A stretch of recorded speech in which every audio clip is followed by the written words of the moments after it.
Hello everyone, welcome to Mera Udyog. Today we will see how to onboard employees using digital forms. After logging in, you will be directed to dashboard. From here, go to the HR management, then operations and then select employees section. Now click on add employee. Here you can enter all the employee details like name, contact, department, designation and more.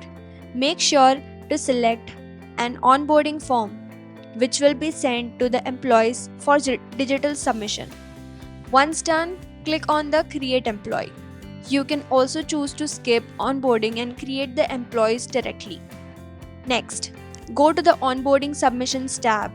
Here you can view all the onboarding requests. The HR team can approve or reject the onboarding process. Once approved, the onboarding form is sent to the employee via email. The employee can then fill in the required details and submit the form. After submission, HR can review the details and approve the onboarding form.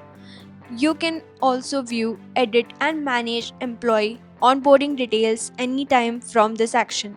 And that's how you can streamline employee onboarding using digital forms in Mera Udyog.